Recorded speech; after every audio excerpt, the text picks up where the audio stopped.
Hi, my name is Margaret DeWitt and I'm a Stampin' Up! Independent demonstrator. Today I'm going to show you how to make a quick, fun little carnation flower that you can add to your projects. These are very quick and simple. I use either a small scallop circle punch or a larger scallop circle punch. You have to bear with me, this one has had a lot of use and it's a little bit tough punching out. Now when you make these, you can make these as many layers as you like. The less pieces you have, the less full the carnation is going to be. So for this I'm going to use 5 pieces.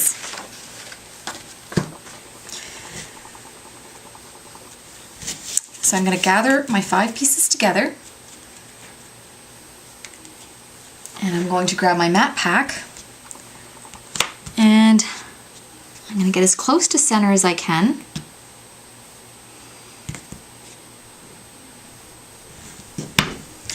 Pierce a hole. Hopefully that hole is big enough for my brad to go through. I'm going to grab a brad.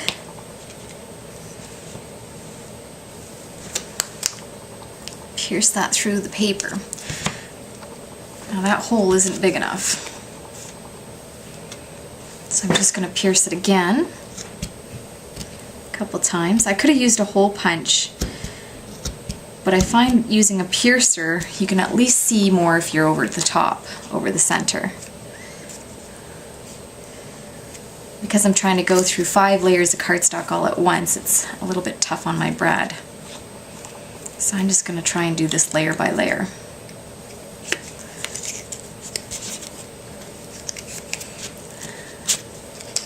Now it doesn't seem so hard for the brad to handle that. Okay, so I have all 5 layers on. Flip the back of my brad over.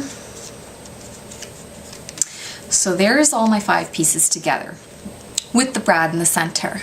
Now to make this into a really pretty carnation, I take a spritzer where I just have water inside of this.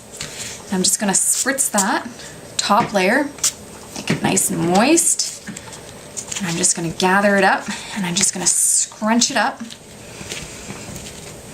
into the center so it looks like this. It doesn't have to look pretty because in the end we want this carnation to really stand out. So for the second layer I'm once again going to spritz it with water and start scrunching it around that top layer. And you're going to repeat this for every single layer. Now some people on their last layer, they won't spritz it at all, they'll leave it flat. That way they have more control over adding it to their project. They have a flatter surface they can add glue dots to or sticky strip or whatever adhesive that they plan to use to hold it onto their project. But if you really want it to just kind of pop and have texture to every layer, then just do every single one. And this goes quick and easy. Like I said, just a bottle with some water in it.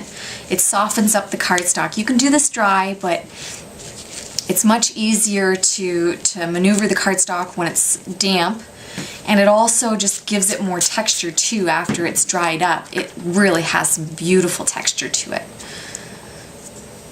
So this is all 5 layers together. So now all I do is I gently work it out until I'm happy with the final product and how it looks.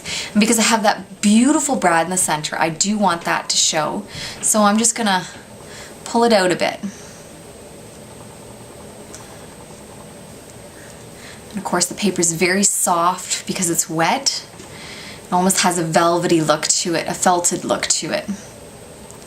So there's my flower completed with the brad in the center. Now if you don't have such a fancy brad, you could keep this more closed. Whoop. If you had a much smaller brad, you could use a couple more layers and you could keep that center closed like that for more of a full carnation look. But like I said, because we have this beautiful brad in the center, we really want to show that off. We're going to leave that open. So that's the back side. So when I'm done, when this carnation flower is fully dry, I'll add some glue dots and I'll attach it to my project. But in the meantime, this might take a half hour to dry, might take a little bit less, might take a little bit more. It really depends on how much water you attach or spray on your project. But there you are, 2 minutes and you have this beautiful flower for your projects. Thank you for watching.